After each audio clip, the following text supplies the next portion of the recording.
Baik, bismillahirrahmanirrahim. Assalamualaikum warahmatullahi wabarakatuh.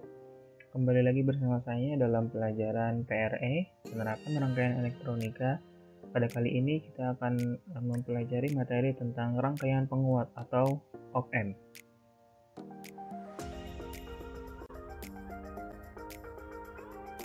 Op-amp adalah singkatan dari operational amplifier, atau lebih dikenal dengan istilah op-amp. Adalah salah satu dari bentuk IC linier yang berfungsi sebagai penguat sinyal listrik. Sebuah op-amp terdiri dari beberapa transistor, dioda, resistor, dan kapasitor yang terinterkoneksi dan terintegrasi, sehingga memungkinkannya untuk menghasilkan gain atau penguatan yang tinggi pada rentang frekuensi yang luas. Dalam bahasa Indonesia, op-amp atau operational amplifier sering disebut juga dengan penguat operasional. Sebuah rangkaian op-amp memiliki dua input masukan, yaitu satu input inverting dan satu input non-inverting, serta memiliki satu output atau keluaran. Sebuah op-amp juga memiliki dua koneksi catu daya, yaitu satu untuk catu daya positif dan satu lagi untuk catu daya negatif.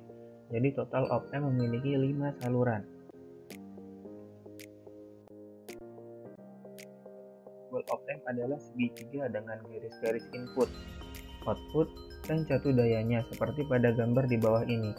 Salah satu tipe IC op-amp yang populer adalah IC 741. Nah, ini bisa kita lihat di simbol op-amp ya, terdapat 5 kaki atau 5 saluran.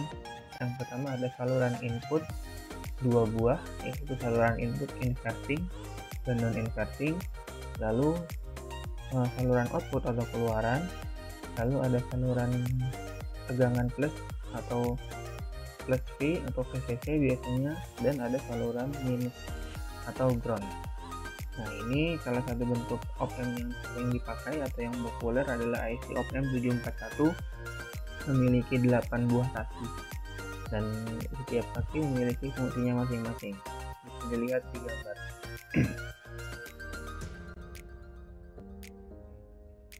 Pada simbol op-amp, operational amplifier atau penguat operasional diantaranya adalah masukan non pembalik atau non inverting plus, masukan pembalik atau inverting minus, keluaran atau Vout, catu daya positif dan catu daya negatif. Karakteristik op-amp. Faktor penguat atau gain pada op-amp pada umumnya ditentukan oleh resistor eksternal yang terhubung di antara output dan input pembalik atau inverting input. Konfigurasi dengan umpan balik negatif biasanya disebut dengan closed loop konfigurasi atau konfigurasi lingkar tertutup. Umpan balik negatif ini akan menyebabkan penguatan atau gain menjadi berkurang dan menghasilkan penguatan yang dapat diukur serta dapat dikendalikan. Tujuan pengurangan gain dari op-amp ini adalah untuk menghindari terjadinya noise yang berlebihan dan juga untuk menghindari respon yang tidak diinginkan.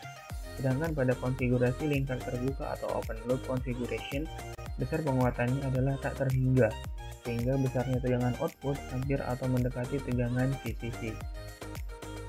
Nah, jadi ada dua jenis ya. Ada open loop configuration dan ada closed loop configuration. Kalau closed loop configuration itu akan menyebabkan penguatannya menjadi berkurang dan menghasilkan penguatan yang dapat diukur serta dapat dikendalikan. Nah, kalau open loop configuration, besar penguatannya tak hingga, jadi besar tegangan outputnya hampir mendekati tegangan VCC. Ini ada gambarnya ya, perbedaan antara closed loop configuration dan open loop configuration. Kalian bisa lihat perbedaannya. Kalau yang closed loop configuration, input invertingnya langsung ke output ya, dan di tengah-tengahnya ada resistor. Sedangkan open loop configuration tidak ada resistornya ya, dan inputnya masuk ke op-amp dan tidak terhubung ke output sehingga efeknya maksimum. Seperti itu. Secara umum, op-amp yang ideal memiliki karakteristik sebagai berikut. Penguatan tegangan open loop atau AV sama dengan tak hingga.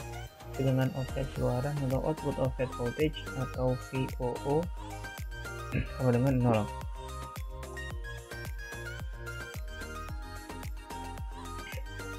impedansi masukan atau input impedance atau Zin sama dengan sehingga.